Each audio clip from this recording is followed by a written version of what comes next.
Hello, everyone. I'm Felicia Rondo, and that's close over there. Hello. And this is our review of IDW Sonic issue 58. Just for the record, we did have some technical difficulties, but we should be good now. Um, Yeah, so we may have said some of this before. yeah, like that, we were surprised by this comic. Um, Yeah. being that we went in not expecting it to be very good, but it was actually very horrible. Yeah. And We also went in expecting to be reading this comic a week from now and not now. Yeah, because it was originally slated to be released on March 1st, then it got delayed to March 8th, and then, like, feels like just yesterday it got undelayed to today. Because I feel like we were, like, checking Mm-hmm. fairly close to now, and it was still the 8th as far as we knew, but Yeah, yeah. So, yeah, we're going to be reviewing this comic. It's not a very good one. I don't think anyone should buy it. But, like, we're going to be skimming through the recap, probably, just kind of rushing through it, because we have our own things we want to talk about with it, and it's not a very good story at all. So, yeah, yeah. without further ado, how about we look at this cover one last time? It's crap. Tracy Yardley, bad artist. Minho Kim did some neat work with the colors. Moving on to But the... there's only so much you can do to salvage a Tracy Yardley line art. Yeah, but here we are at the credits. Once you open up the book, it's a story by Ian Flynn, art by Thomas Roethlisberger, colors by Matt Herms, letters by Sean Lee, editors Riley Farmer, Dave Marriott. I Um, will have several things to say regarding the people who worked on this comic and the work they put in. Not them as people, just yeah. the work I feel that they did was bad. Also, I'm just gonna mention, while reading this comic, it feels like someone got notes because Matt Herm's colors Whisper's skin darker than he did last issue. Mm-hmm. So yeah. Story so far page recaps last issue, but don't worry, so will the interior of the comic. The cast Yeah. page. The cast page has terrible art of all the characters featured in this comic, except for Lanolin. That's actually a nice drawing. But it stands out from everything else, so still bad because it's totally incongruent. Yeah, yeah. Then we get to the first page where we open on Sonic in a really ridiculous position, fighting off badniks, saying, "I know attacking me is kind of your thing, but could you give me 2 minutes? My friends are in trouble." So he's really put out by opening the comic on fighting off badniks, but we're doing it anyway. Yeah, also, I'd like to point out that when we last left off, Sonic was hiding behind a pipe and calling for backup. Yeah, And now he's just here doing fighting because this is how you wanted to start the comic, I suppose. in the next page, suddenly, many badniks are wrapped in a sort of aqua teal aura, and they're being Silver and Blaze are yeah, the here. silver blazer here, and then Amy and Silver uses Tails. his psychic powers, Blaze blast things with fire. Tails steals a lance from an egg pond for no reason. And Amy is here hitting an egg pond with her hammer. The same one that just had its lance stolen, but he just holds on to it too. He He's really holds onto gripping this it. lance, just holding it, holding it, holding it. It looks so ridiculously huge. It looks like he's hugging a traffic cone in most panels because you can't see most of the lance Yeah. because it's Oh. so tight in on Tails. Mm-hmm. I don't know why having Tails hug a traffic cone was the thing to do. He just puts it down in the next page after holding it in every panel he's in. It's a weird thing. I don't understand. Sonic asks, "Oh hey guys, come here often." Amy explains that the Jewel told them he called for backup. Sonic says he's fine, and he appreciates the help. And we get a panel here that purports itself to be referencing the annual stories that Silver and Blaze are part of. Sonic saying, "Sorry to make you work on your vacation, Blaze," which Blaze says, "Think nothing of it, I would never turn a blind eye to villainy." And Silver remarks, "I'm just happy to have some direction." Because Ian read the story where Silver wasn't sure what his purpose was, and apparently this was his takeaway. Yep. Then in the very next panel, because we're not doing a play-by-play, but this next panel also bears mentioning. Yeah. Tails says this is the sort of thing Lanolin organized the Diamond Cutters to handle. Which, I have two questions. A, how do you know that Lanolin organized the Diamond Cutters? B, how do you know the Diamond Cutters exist? And C, the Diamond Cutters have existed for all of 3 to 4 hours, and this is their first ever mission. How does this line make any sense? The Diamond Cutters aren't a known quantity. They're barely existent. Tails asks, "I thought they were with you." And then Sonic says they were. "Let me get you up to speed." And then instead of cutting away, we just spend 2 panels recapping the last issue and calling back to Test Run. It's like we're doing Test Run again, Cluster. It's like Test Run. Yeah, they went to a portal just like Test Run. It's gonna be like Test Run, Cluster. But like Tails very confused. We're not doing a play-by-play. We're not. There's just so much bullshit in this fucking comment. So Tails yeah. Tails asks a stupid fucking question. He asks, why doesn't Blaze go back to her world and then portal into the place where the Diamond Cutters are? Which she can't. And she says she can. That's not what the Soul Emeralds do. They're not just a free teleport into any portal. There is a connection between Sonic's world and Blaze's world, and the Soul Emeralds can open the doorway. That's it. Silver also adds that he can't really time travel, which is a terrible idea to begin with. Why would you use time travel to solve this situation? Time travel is, generally speaking, not something you just throw around. It just seems like it's here so that the lore buffs can learn, oh, Silver isn't in control of his time travel. Which is what I got, which is what I got from the annual story. If nothing else, like very recently, that the annual story kind of went over that.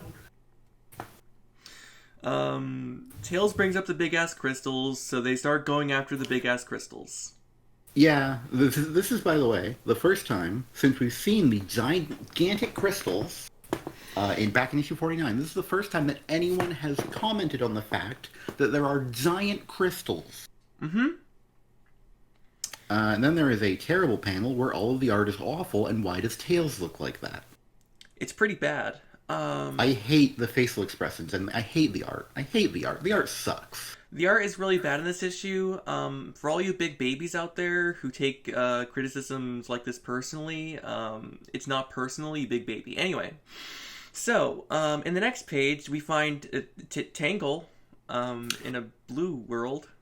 Yeah, so Tangle, Lanolin, and Whisper are not actually in a dimension similar to the one in Test Run. Instead, they're in a kind of weird overlay. Like, they can see everything that's happening in Imperial City, but they themselves are kind of digital ghosts and can't be, like, heard by anyone, which is not what happened in Test Run. It's not like Test Run at all, actually. It's not even remotely like Test Run. Test Run was like they were in a computer simulation.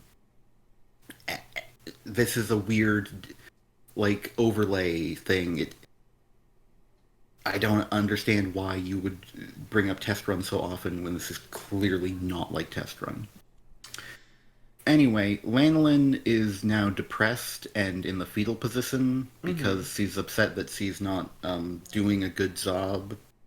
Yeah. Because I guess we're meant to understand that all of her leadershipness was just bravado, and actually she's a very scared little girl underneath it all. Yep. Tangle gives her a pep talk. And, Tangle has probably the best writing of anyone in this long, boring, bad scene, Mm-hmm. which still isn't great because the dialogue is all wooden as fuck. Yeah, yeah. And also, Tangle is tonally completely does not match up with Lanlin or Whisper, Mm-hmm. Mm-hmm. as she is a very cartoony, bubbly character, and then Lanlin is very depressed, and Whisper is very God. Hey Freyo in chat, you didn't miss too much. We're only like a couple pages in, and there's been no surprises. We've been not enjoying it like we thought we wouldn't. Yeah. Anyway, we quickly cut to the meat of this scene, which is that Whisper points out, "Hey, it's pretty insensitive that you just brought up Diamond Cutters, which is the name of My all dead my friends who friends. died." And then My Whisper central fucking trauma. covers her mouth with her hands, and then we have a line from Lanolin, which fucking hell. Wait, lost? Because Whisper says, "Why diamond cutters? My team, my friends, what I lost." And then Leyland says, "Wait, lost? When Tangle said, quote, former team, I thought you meant they disbanded after the war." And she says former team in quotes, like this is a thing we've seen. Yeah, because I'd like to challenge anyone to say, when did Tangle say this? It wasn't this issue. It wasn't last issue. In fact, it was never. What was said was, "I vote Diamond Cutters," to which Langlin replied, "That sounds cool." Yep. And now that was preceded by a really annoying reaction from Whisper. But yeah. So I assume what happened here is like script rewrites. I mean, I don't know. It's bad writing and bad editing. Like Yeah. honestly, like Mm-hmm. the I'm calling out the editors on this one. This whole comic, the wooden dialogue, the continuity flubs, and like everything, like this is what editors are for. They're supposed to take what the writer has and make it better, and in case of comics especially, make sure that it all fits together. That's your fucking job. Yeah. And they have utterly failed at it. They Like, certainly have. Ian Flynn has put in a complete shit performance today, but so have Riley Farmer and David Marriott. They have. This is a disgraceful comic, in my opinion. It really is. And Whisper continues to just say that, yeah, they were betrayed killed or destroyed. destroyed. And then Tangle starts to comically apologize with tears in her eyes, hugging her tail, which by the end of it is just wrapped around her face as she bawls and sobs. Tangle is really Roger Rabbiting it up in this scene when it really called for like a little more like seriousness. Yeah. Also, for some reason, we get this from Tangle.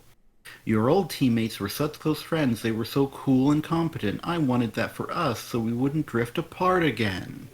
Now, I would just like to point out that before this story arc, where we left Tangle in Trial by Fire is that she had renewed her purpose. She had gained some confidence, and she decided, no, I'm gonna find Whisper, and we're gonna be together again. Yeah, because Whisper had at the end of the mini series, Tangle Whisper, offered to Tangle to start, just traveling with her. And Tangle at the time declined, but after Trial by Fire, she was like, "I'm ready. I gotta be with her." Mm-hmm. And this story did not pick up on that line at all. That didn't. plot line where Whisper is going off to hunt down Mimic and Tangle is going off to be with her and join her and presumably would have led to another showdown, that's just not being picked up on at all. Yeah. Instead, we have this utter crying baby insecurity from Tangle to justify her slamming her foot so deep back in her throat that the entire fandom got into a fucking tizzy over whether or not the lesbians who aren't dating are going to break up. Yeah, that was a thing, and it was really rough because I saw people. I mentioned this last review, but like I saw people just like rationalizing to themselves how it's actually gonna turn out okay, and like, no, hey buddies, group huddle, group huddle.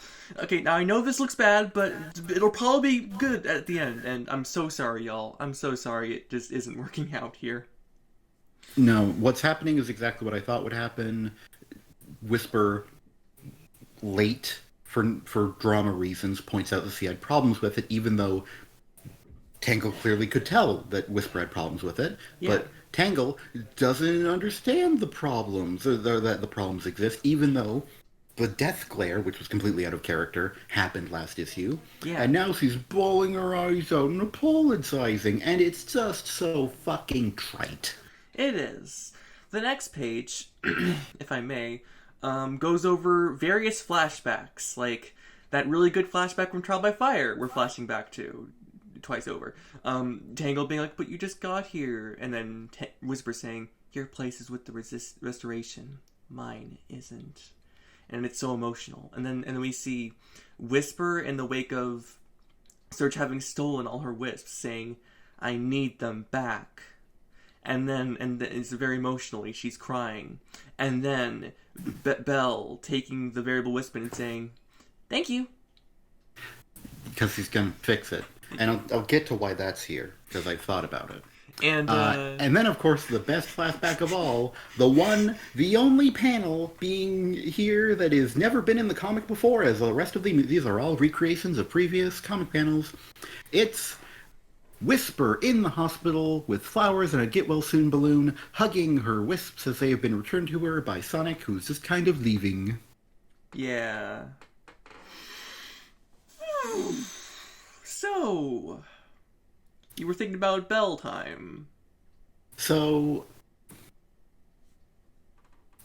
there's this bullshit reasoning that I don't think gets refuted. Hmm. It doesn't really get refuted, like, kind of. Where Whisper is like, even though I tried to walk away, everyone has been there to support me. Sonic, Tails, Belle, you, the only person not trying to help everyone is me. Which is wrong and false. That's not true. Mm-hmm. Whisper has quite literally been sacrificing herself and sacrificing her life and giving everything of herself to help others. After the Diamond Cutters were killed, she alone spent ridiculous amounts of efforts during the war to save others. Even after the war, she's been continuing to help and save others. Cersei has not been really much of a team player because, trauma, but, like, she has been trying to help everyone. And it's a ridiculous logic train, and that's why Belle is here, because Belle is helping her. Look. Bella's helping her, and she feels guilty because she's not been helping others enough, I guess. And why is this guilt supposed to be what's supposed to motivate Whisper to want to join a team, be on a team again? And then Lanolin is like, I think it's reasonable to have trouble trusting people after a betrayal. Which Whisper rejects. She's like, no, my emotions are not valid. Yeah. And also, just like, rather than have a story where Whisper and Tangle have their emotions and things worked out in a storyline that involves Mimic, we're just talking about Mimic. Mm-hmm, that involves Mimic. Yeah. I just... This panel, this page, this scene really brought into Starkview just a big problem. I'm just gonna go over here since we're here. Mm-hmm. So Ian Flynn, he has never been like good at authentically grappling with the traumatized aspect of Whisper's character. Now, yeah, no. In the Tangle Whisper miniseries, it mostly worked out. it was mostly good enough. But there were moments, and I was very polite, I was very quiet about them, but there were moments where someone would respond to Whisper being traumatized and having trauma and difficulty with coping with it by being like, well, that's too bad because I'm here to decide what's good for you, and just like lots of being very impatient with a traumatized person, and lots of being like just and look, this scene we're in right now. Yeah. I should mention also, I have PTSD. It comes up a lot.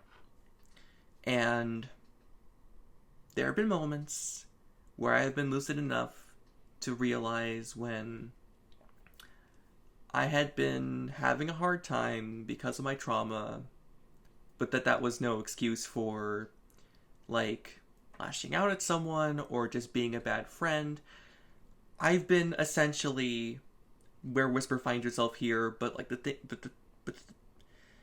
thing is, we've already been going over how this isn't really true to how Whisper has been behaving in the comics. Yeah, the most he's been doing is pulling away, which reasonable. Yeah, and just even in the best of circumstances, a scene like this where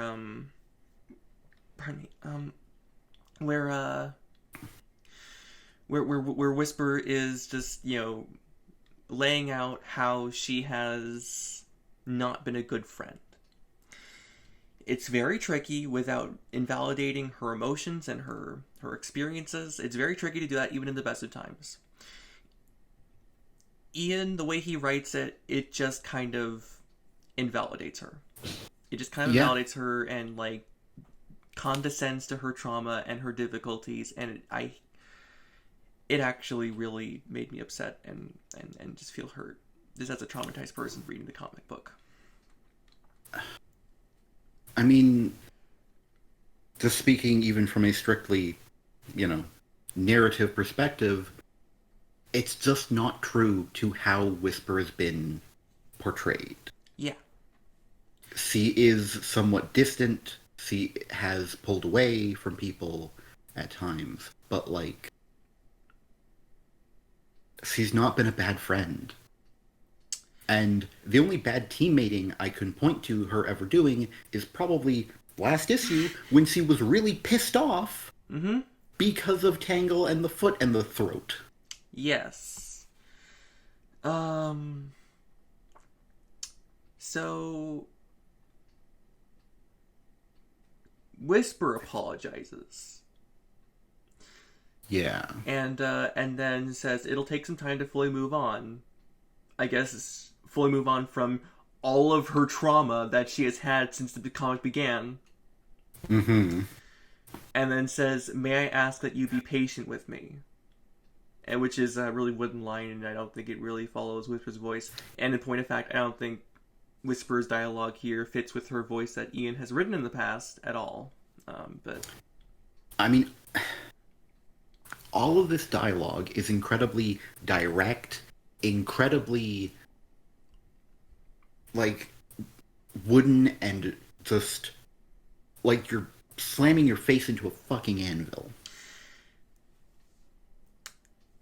So upon being Lanolin replies, "I can be if you'll be patient with me being bossy and inexperienced, which how am I supposed to even think about the emotion behind a line like that?" Yeah. And Tangle says, which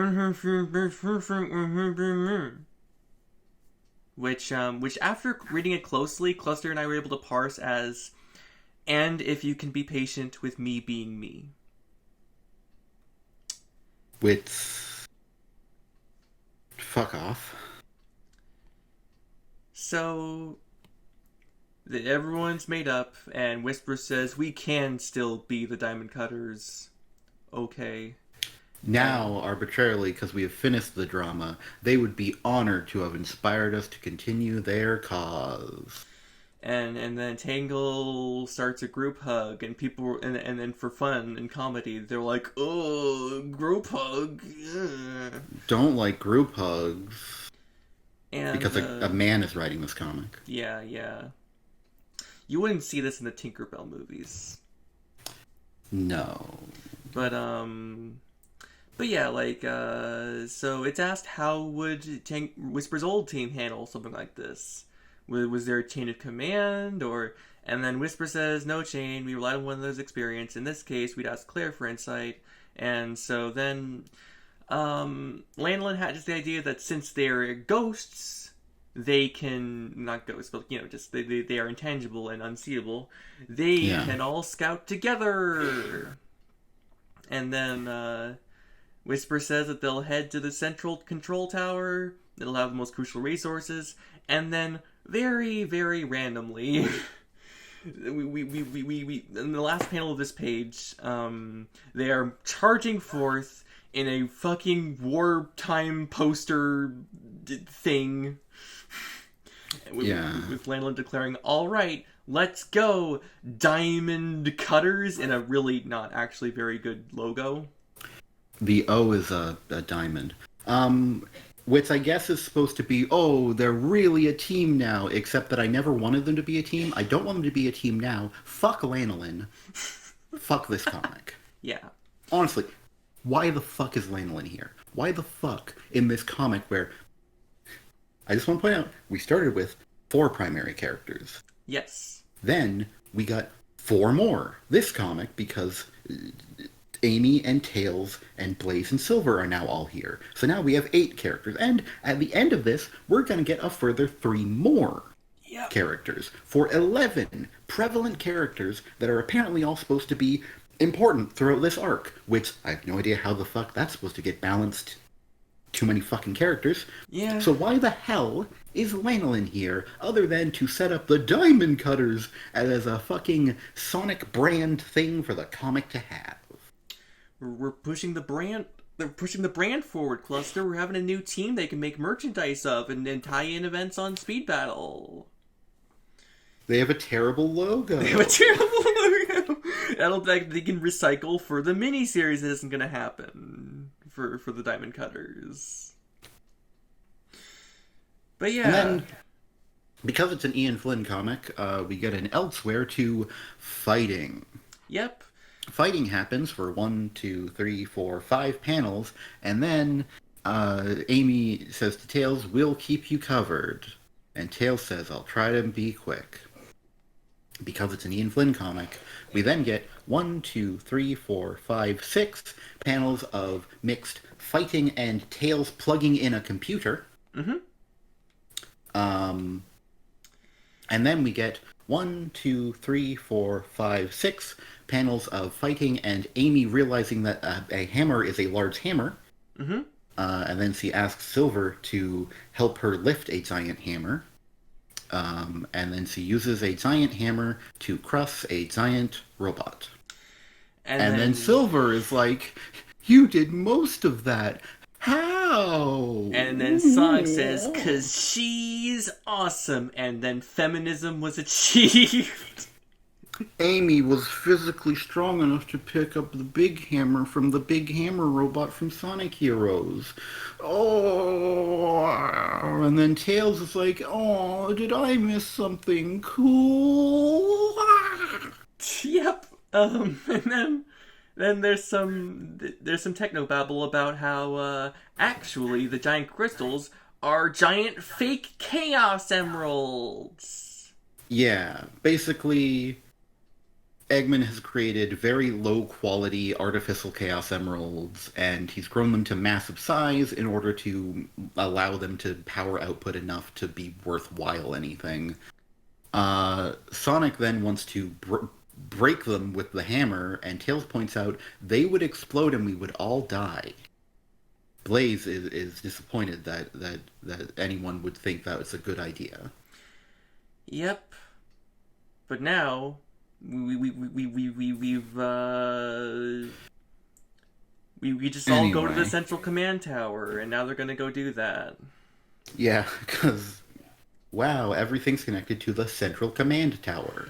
And then we have two panels of Sonic thinking, Lennon was right. This is a lot easier with help. Doing things solo is still fun, but doing it as a group is also. There's like an interruption, but like, Yeah. why are we. So, in a world where we have had an entire Sonic Heroes and entire Sonic Forces, why are we going over Sonic being like, you know what? Getting help is good. What? Also, Ian, have you not been reading the comic? Sonic has not been doing anything solo. He hasn't been at all. Like, this is such a forced thing. Like, we've forgotten the part where Tangle is doing the same thing that Sonic is doing here, apparently, because that wasn't brought up in their side. They just talked about Whisper not being a team player and dropped the whole, oh, I'm Tangle, I'm not good at teams arbitrarily now. But, like, Sonic, just like Tangle, throughout this comic, has been with people, because guess what? That's generally what you do. Yeah. I think the only time Sonic was alone was issue 1. Yeah, honestly. There were like some scenes during Metal Virus where he was all alone so he could like have thought bubbles about how it's so hard to not murder everyone. But also, like, there was literally a situation where he had to run in order to not die. Yeah. Because otherwise the infection would kill him and Yes. he'd be a zombie. So, like, I think that's the only time he's really been anything solo. Because, like, started the comic just constantly teaming up with his friends, and then he was teaming up with Amy, and then he was teaming up with Tails, and, like, you know? Yeah. There's no actual moment in this comic where Sonic has been going solo. When he goes into Imperial City most recently, he did so with Tails and Bell. The only reason he was fighting like Surge solo is because C split him off away from Tails. Yeah. When they rematched and went after her later, they did so while teaming up with Eggman even. Yeah. Sonic is not, like, reticent to ask for help, and in fact, he's eager to hang out with his friends. He loves teamwork. He does. Like, he literally loves it so much. Whenever his friends are around, he's like, yeah, let's do it together. Anyway. Also, this comic itself doesn't do a good job of, like, this last issue didn't do a good job of showing a Sonic who's doing it solo. Yeah, he's rushing ahead and like, you know, kind of leaving everyone to catch up. But, like, he's doing it in a kind of, oh, I'm just a rambunctious little fella kind of way, not a I'm bad at teams way. It's just, this doesn't work. It doesn't fucking work. I don't know what, if anything, this is going to build to, because the next issue, different writer, by the way, but this doesn't work. Anyway, there's a big explosion, and everyone's like, oh, what is that? And Sonic's like, me and Tails will check it out, and then they check it out. And then next page, it's Rouge, Omega, and Shadow. As the comic tells us, next time, Team Dark joins the fray. Yep. Shadow is doing the thing I hate, where he is physically grabbing a green Chaos Spear and using it like a spear, even though it is an energy blast attack. And has always been shown in proper media to be he swings his arm, and then an energy beam comes out. Yeah. Why do the comics keep having him hold them? It's especially weird because these comics go through art approval things, so Sega's looking at this and they're like, well, fine, whatever. I don't understand, because the only time he has ever physically held a Chaos Emerald in a game was Sonic Chronicles. And come on, y'all, don't reference that. It's It's a really bad thing. And plagiarism. And that's it. It's, Team Dark's here. We knew they were going to be here because Slits has told us they were going to be here. And we've seen a terrible cover of Shadow being bored as a bunch of Shadow androids grope him. Yep. God.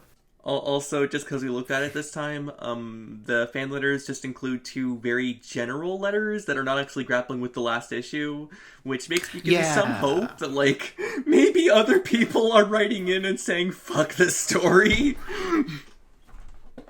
I don't know. We get our next month cover preview for Sonic is sitting on Amy's hammer while Tails dies in the background. Yeah. Weird cover. Mm-hmm. As you said, the letters, only two of them are printed, neither actually talking about previous issue. They're just general boilerplate. I'm a lifelong Sonic fan, or my daughter is a lifelong Sonic fan, so on and so forth. Love the Yeah. comics. You're the best thing ever. Wow, thank you. We also think we're the best thing ever. It sure is great when people are fans of Sonic, so on and so forth. Yeah. And that's the comic. Yeah, so it was very bad. It was deeply awful.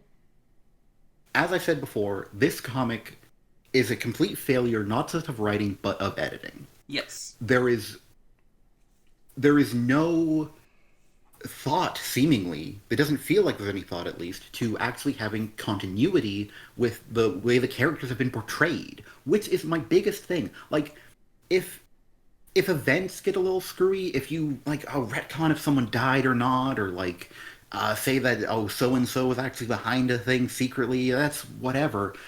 But if you start lying to me about how a character has been existing, if you start saying, oh, Tangles, he's bad at teamwork, when it's the only things he's ever been portrayed doing in the comic is working as a team and doing team combo moves because they look cool, and like, you're trying to tell me that Sonic is just having a revelation about that friendship is good when he is constantly excited to go on adventures with Tails and his other friends. Yeah, he's... Oh boy. What a comic. I mean, it's not good. I'm just gonna say, I don't think anyone should buy this comic. I know it's, like, mean to say that, because, we gotta support the comic. Fuck it. Fuck off with that. It's on a shoestring budget. It's gonna get canceled any issue now if we don't all say it's the best thing ever and make fan art of every new character. If a comic isn't worth buying, then it isn't worth continuing. Yeah. That's the cold hard fact. If you can't make a comic that is good enough to be worth the money to spend on it, then it is in fact not worth the money that it takes to print it onto paper and not worth the paper you've printed it on, and therefore you should stop. Yeah. If this is how the comic had been for any longer than 2 issues, because God, this is a plunge in quality. Freyo writes, I haven't really kept up the past few newest issues because I got disappointed a bit too many times. That's perfectly reasonable. Super fair, honestly. Like, why are you supposed to, like, keep up when, like, it just keeps putting out this low-quality content? Yeah, but even the last issue of the Overpowered arc wasn't very good, you know? It was still, bad for an Evan Stanley comic, so it was not to this level or the issue of level 47. 57, but, like, yeah. 57, whatever. Numbers. But, like, 56 was still not great, and, like, 57 was worse. 58 is even worse. At the very least, the only saving grace, the only reason I'm going to stick with this comic is because Evan Stanley is going to be writing next issue, and even if she does a shit job, it'll still be better than this, because holy shit, I would much rather if they just went on to DeviantArt, copied and pasted the early parts of Evan Stanley's, webcomic from when he was a literal teenager who didn't have an editor at all. Yeah. And just pasted that into a comic book. That would be more worth your money than this garbage. It would. It really would. And just, so I have this thing. Every time there's a new issue from Ian, and it doesn't make sense. It can't be true, but, like, whenever there's a new issue, I just think, like, is Ian trying to fuck up? Is he trying to, like, write terribly for some reason or another? Maybe to make people think Evan is a better writer than him? Which I already thought that. Because it's already true. Yeah, Even on his best day, he does not hold a candle to regular, like, standard day Evan Stanley. yeah, and like, and just, it's it's. I have read like hundreds of Ian's comics at this point, Yeah. and I know for a fact he's better than this. He's done better than this. He's written better than this. Except like, when you say Yeah. like someone's better than something, it's hard to when they keep tunneling further and further into the dirt like this, like he's been doing. Yeah. Like what business do I even have saying he's better than this when he has been disagreeing so vehemently? Issue 57 had us talking a lot about how the comic, like, didn't feel like it was being made professionally. Yeah, That was a big problem with it, is just that it felt really amateur hour. It felt like the way everything was being handled, the structure and the pacing was all so off and wrong, and um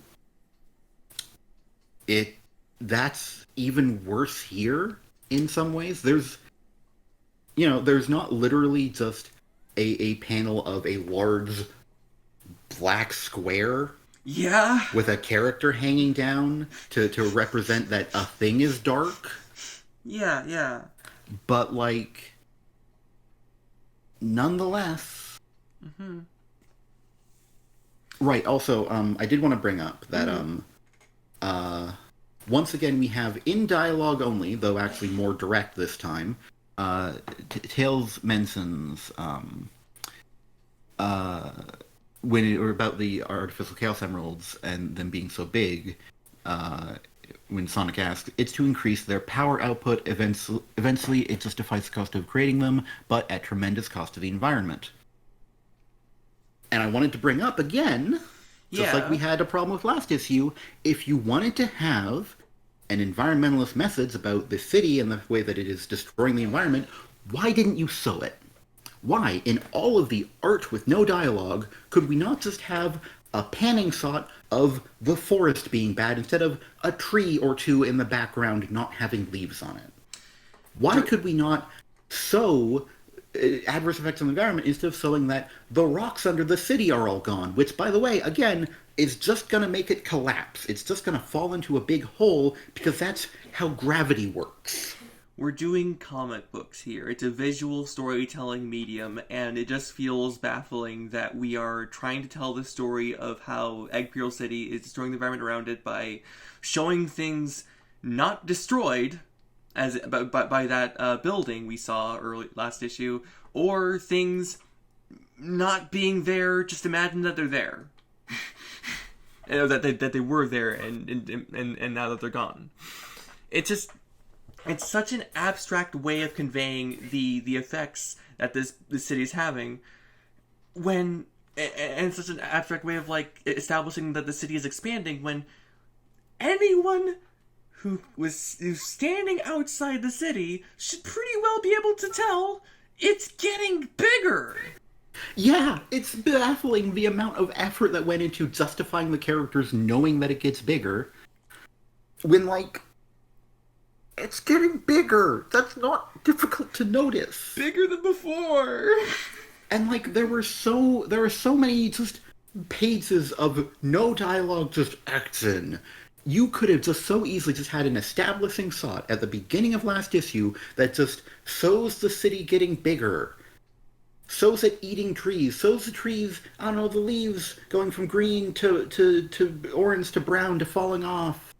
And then the tree looking all dead. Like, there are so many things you could do with your art. You could just draw them, and then it would much better so that we're doing an environmentalism a bit.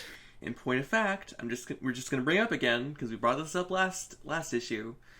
Last time we did this story, the last time we did a story about a city that is expanding and it is controlled by Eggman, and apparently, according to Sylvester, he loses control of it, which he wasn't in control of the last one. Mm-hmm. Yeah, it was a Sonic comic storyline called Sonic's Angels, which opens on the big nanite city expanding, and like I believe the wolf pack running from it. Yeah, because it was destroying the environment very immediately where we could see it and it was understood. And it was not only destroying like the grasslands and trees and whatnot, but we were even seeing like you know creatures, people, the wolves running and needing to get away from this. So it was not just showing that it was destroying like trees and whatnot, which are important, but I just want to point out also animal life, Yeah. which is important because they're in the trees and they live in the woods and they live on the grassland. So like showing animals running away and fleeing their homes, you don't have to show them dying because animals are very good at running away when natural disasters happen, Yeah. or in this case, unnatural disasters. Mm-hmm. But like you can just show them having to leave. You could have the characters walk through the forest and notice there's no animals here. Where have they gone? There's so many things you could do, so many ways you could have done this. Oh. And I know that I'm just yelling about wasted missed potential, but when you see it, hard to unsee it. Yep.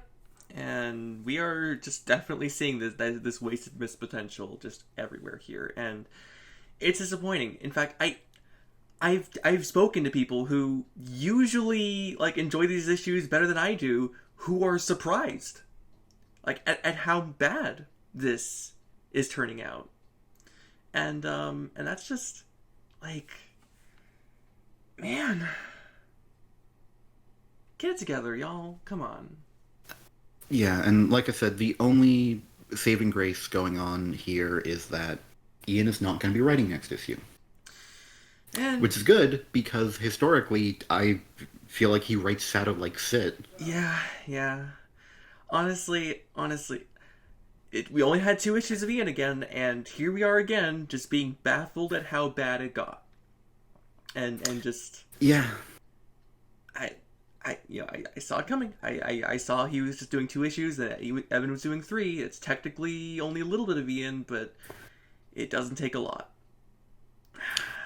So I have some honest predictions about how it's going to go. Please share them with us. So this current storyline, urban warfare, whatever. Mm-hmm. We've had 2 issues setting it up from Ian Flynn, and they've been bad. But we are about to get Evan Stanley, who I think does a much better job. Mm-hmm. And so I think that next issue, it's going to be a lot better. It's going to be a big old breath of fresh air. Yeah. And then I think the issue after that, probably also going to be pretty good. Yeah. I think Evan's going to deliver very good on issue 60 as well. And on issue 61, which is the end, I think it's all going to kind of fall apart and become rust because I feel like the communication going on behind the scenes is probably crap, given how storylines keep getting fucked up every time Ian and Evan are working in the same story.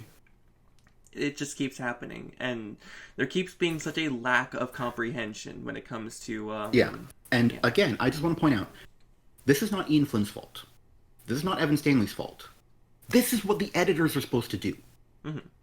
When it comes to managing content between writers and making sure that everything works out and making sure that the writers are paced so that they can tell the stories they need in the amount of comics they need it, that's your fucking job as the editor. Yeah.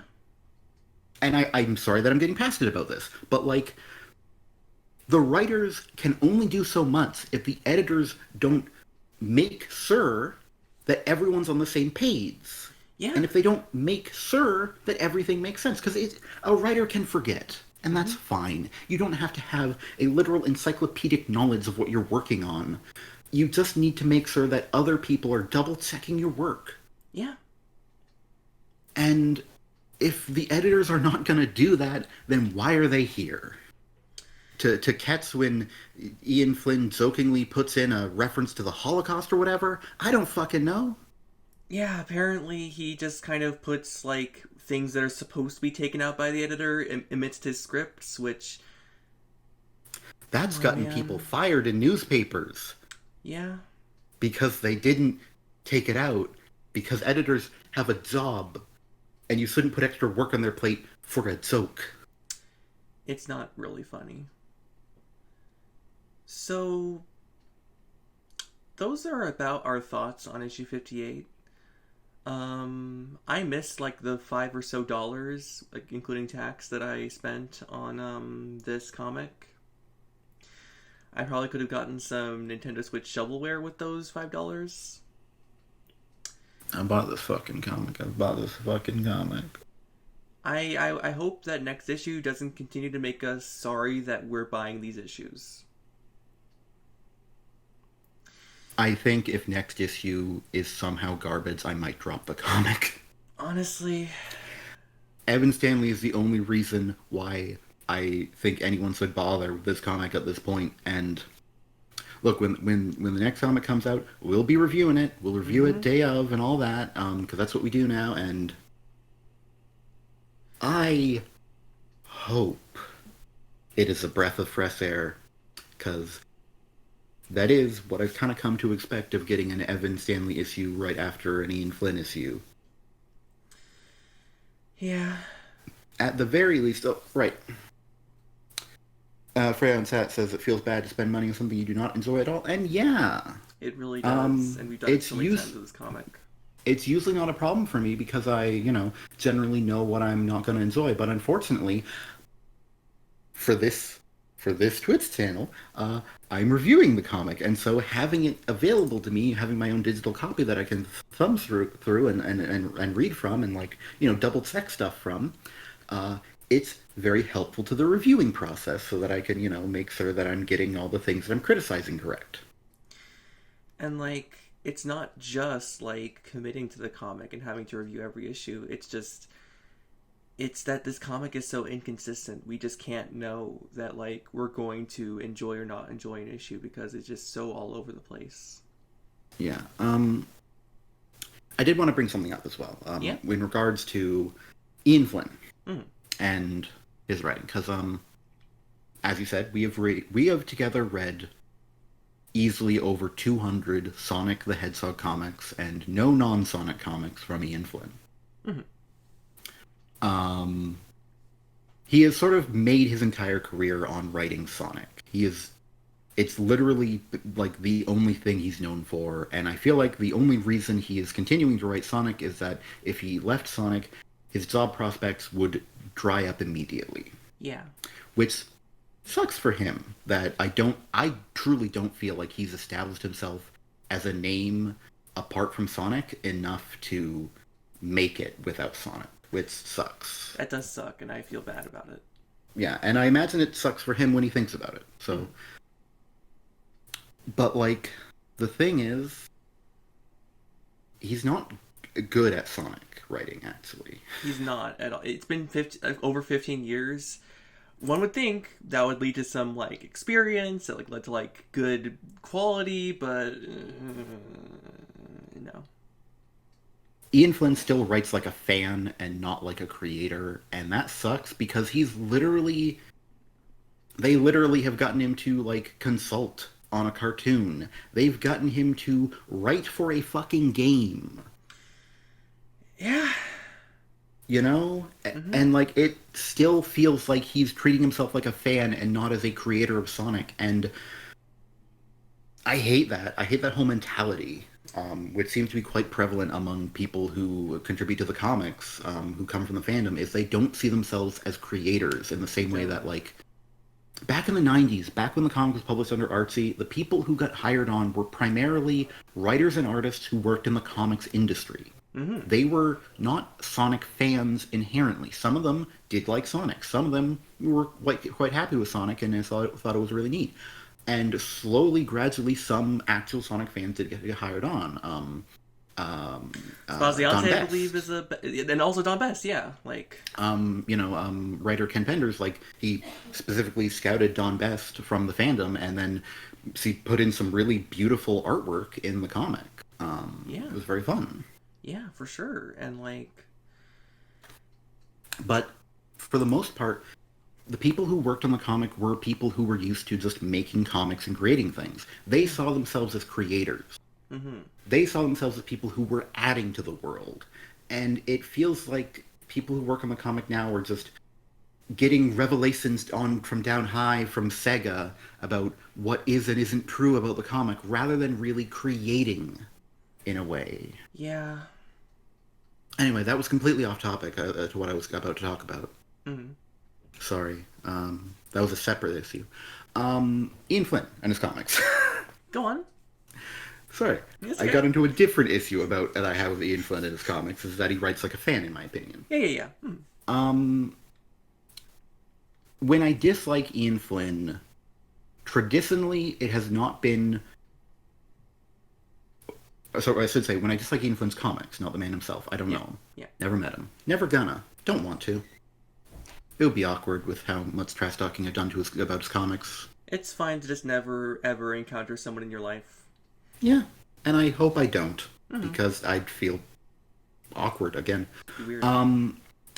But there's traditionally one of two reasons why I dislike an Ian Flynn comic. Mm-hmm. Number one, and what is most common, is that a lot of the times I feel when Ian is writing, he is giving in to his worst instincts. We see this in stories like Zeddy Hunt, which just has really city, like, prison politics and stuff.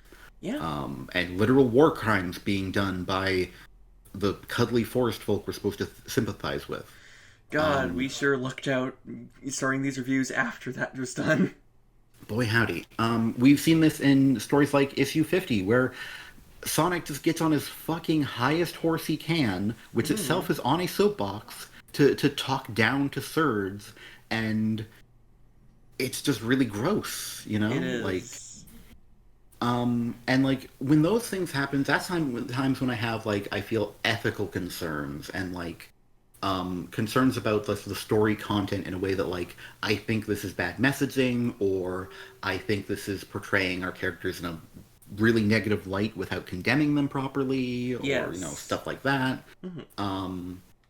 And there have been many instances of that we've talked about some of them, and I just went over some just now.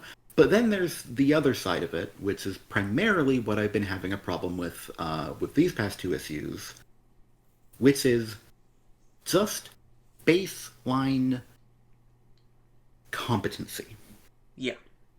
Of the storytelling, of the dialogue, of everything we're being presented.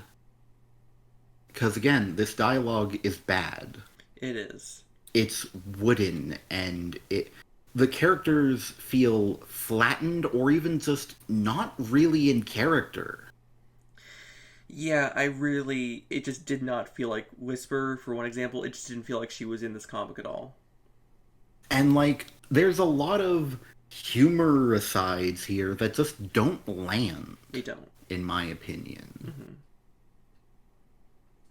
It doesn't help that the art and the expressions on display are really bad. Like, there's a lot of really out-of-character expressions in this issue, from Tails, or from, you know, Silver, or Blaze. Oh, definitely Blaze, yeah. Mm-hmm. And yeah, who was the art again? Thomas Roethlisberger? Yeah. Stop trying to draw funny faces. Stop it. You clearly can't do it in a way that makes the character feel like themselves. Yeah. So just stop drawing your city meme faces that you're hoping get screenshotted out of context, and just focus on making a good fucking comic. Yeah. The art, by the way, so I need to point out, it was shit. I know I said it before, but it was crap, it was garbage. It was really bad, and I hope I don't get harassed by anyone who takes that personally.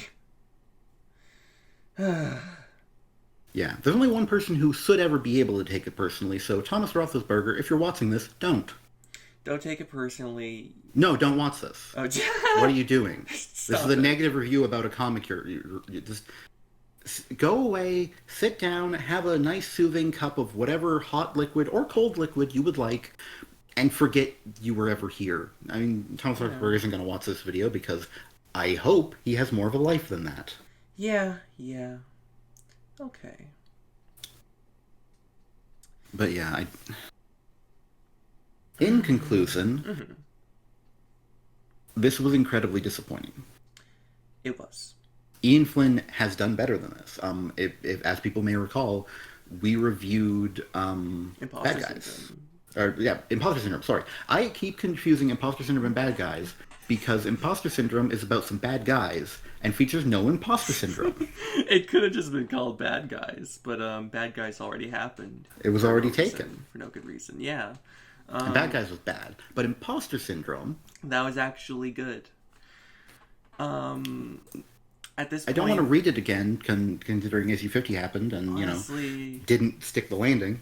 I was just gonna Because say we kept saying, if he sticks the landing, if he sticks the landing, if he sticks the landing, he didn't stick the landing. he didn't, and I was just gonna say like it was good, and I don't think it holds up. And in light of what happened afterward, I don't think it actually works when the issue he wrote immediately afterward just invalidates everything that happened in the comic. But yeah, Yeah. I mean, it also doesn't help that, step one, kill Amy. Step one, try to get into Tails' house and fail. Step one. just kept shifting the Operation Remaster, which I assume at some point the entire name got forgotten at some point. But yeah, like it just. And then at the end, step one was take over Egg Sigma base and blitz all resistance. Forgetting entirely the part where you're imposter syndroming. When do the children become the heroes? Because that was the whole thing. We're getting into imposter syndrome now. Yeah. But like comics. Anyway. Bad. Yeah. Next month, Evan Stanley will be taking over, and it's issue 59 next month. Yes. It's actually, I want to just quickly do something. Okay. As we've been reading these IDW Sonic comics, I've been informally just kind of going back to whatever the Archie Sonic equivalent issue was. This issue's equivalent was an issue that had Robbo the Hedge in it. Robbo the Hedge. Yes, stand and deliver, Varlet. If for those who don't know, he's Amy Rose's cousin, who is basically Robin Hood, but he's really bad at it. And if he happened like today, if he was like a new character, then everyone would love him and call them their favorite fail boy son. But since he happened in the old days before fans were making the comics and because of who created him, why is he having a cousin who's literally Robin Hood? And let's forget any other part of his character. So yeah, but Robin the Hedge, he's a really fun character and he's really cute in the story. Yeah, so next time on Sonic the Hedgehog. Yeah. Androids everywhere. What? 3 teams are trapped in Imperial City, fighting wave after wave of androids. Sonic is speeding, Amy is smashing, Tails is flying, Sato is punching, Omega is ripping, Ruse is looting. But will it be enough? And has anyone seen Tangle? No. Well, No one has seen Tangle. What? See, that was the official solicitation for next month's issue. I figured we could, read those out. Yeah, we should start doing that. Especially since they are official and yeah, they are literally official. We read them for the upcoming comics before they come out, so why not read them out here? Hevreo says in chat that they like Robin Robin the Hedge. Yeah, He's fun. Mm-hmm. So yeah, next issue, androids are going to happen according to the B cover. Yes, they are indeed the Sato androids from specifically the multiplayer of Sato the Hedgehog, just as featured in Whisper's tragic backstory, which I assume because Whisper and Tangle can see into what's happening, then we'll probably have Whisper seeing them and having a bad time next issue. Yeah, and since it's Evan writing, maybe it'll be tasteful at all. We'll see. Yeah, and since it's Evan writing, I assume Sato will see them and will be like, "Tch." Yeah. But yeah, I feel like all this Android nonsense could have maybe been remotely set up here. I don't know why we're suddenly getting androids. Yeah. It's Like, I get the androids have come up before, Whisper is in this arc, but, like, why here? Why now? I mean, then again, why here, why now? Diamond Cutter's a name and everything, so Yeah, maybe it'll be worthwhile. Evan's writing, so again, we'll see how it goes. we'll see how it goes. I think that's about it. Yeah, I think so. Thank y'all for tuning in. We try to stream on Tuesdays and Thursdays. This is a Wednesday because this comic came out on a Wednesday. Mm-hmm.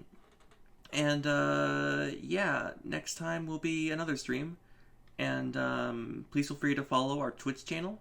And if you're watching from our YouTube VOD channel, which is linked to our Twitch profile, thank you. Yeah. Feel free to comment. Feel free to subscribe. I do read the comments. If you have some opinions that, are pleasantly worded, let's say, you know what I mean. Don't be an ass, Zach. Yeah. Feel free to write anything not overly antagonistic in the comments. I won't publish anything that's antagonistic. I have that power. Yeah. So, don't bother. Don't, honestly.